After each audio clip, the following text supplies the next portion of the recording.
தந்தை மகன் தூய ஆவியாரின் பெயராலே ஆமேன். இயேசு கிறிஸ்துவின் அன்புமிக்க சகோதர சகோதரிகளை உங்கள் அனைவருக்கும் கிறிஸ்து இயேசுவின் அன்புகளை வணக்கத்தை தெரிவித்துக் கொள்கின்றேன். இந்த நற்செய்தி பாகமானது லூக்கா நற்செய்தி 10ஆம் அதிகாரம் 38 முதல் 42 வரை வாக்கியங்கள். இங்கு 38வது வாக்கியம். அவர்கள் தொடர்ந்து சென்று கொண்டிருந்தார்கள். அப்பொழுது இயேசு ஒரு ஊரை அடைந்தார். அங்கே பெண் ஒருவர் அவரை தம் வீட்டில் வரவேற்றார். அவர் பெயர் மார்த்தா. அவள் இயேசு ஊருக்கு சென்றவுடனே அந்த பெண் மார்த்தா என்பவள் என்ன செய்கின்றாள்? இயேசுவை குடும்பத்தில் வரவேற்கின்றாள். வரவேற்று அவள் செய்கிற காரியம் என்பது என்ன? இயேசுக்கு பணிவிடை செய்வதற்காக அவள் சென்று விடுகின்றாள். ஆனால் மரியாளோ இயேசுவின் பாதத்தில் அமர்ந்து கொண்டு இறை வார்த்தை கேட்கின்றாள். இறுதியில் இயேசுவின் வார்த்தை என்பது என்ன?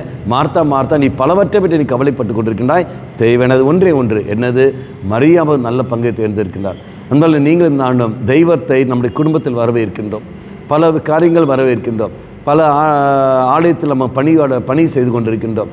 தெய்வத்தை வரவேற்பது, ஆலயக்காரர்கள் டெக்கரேஷனில் ஈடுபடுகிற இளைஞர்கள், இளம்பெண்கள், அதே சமயம் தேர் நன்றாக ஜோடிக்க வேண்டும், இது தேர் திருவிழா நன்றாக கொண்டாட வேண்டும் என்று சொல்லிக்கொண்டு ஆலயத்தில் உள்ள பொறுப்பாளர்கள் அவர்கள் என்ன செய்கிறார்கள்? அந்த குழுக்கள் நல்ல முறையில் தேர் ஜோடிப்பதற்காக பல காரியங்கள் ஈடுபடுகிறார்கள்.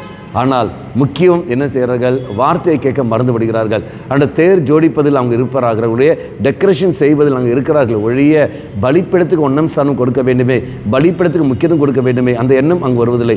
இறை வார்த்தைக்கு ஒன்றாம் ஸ்தானம் கொடுத்து அதுக்கேற்றபடி வாழ்க்கையை வாழ வேண்டுமே, அந்த மனையில் வருவதில்லை. மாறாக முடிந்த வரைக்கும் எந்த அளவுக்கு நாம் தேர் ஜோடிக்க முடியுமோ, எந்த அளவுக்கு நாம் ஆலயத்தை அலங்காரப்படுத்த முடியுமோ அந்த அளவுக்கு செயல்படுகிறார்கள். இதோ மார்த்தாவை போல் செயல்படுகிறார்கள்.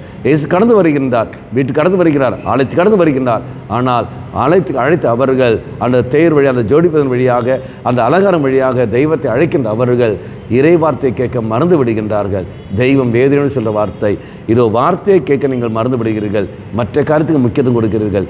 தேவை இறை வார்த்தை, அதுக்கு ஒன்றும் ஸ்தானம் கொடுங்கள் என்று நாம் சிந்தித்து பார்ப்போம்.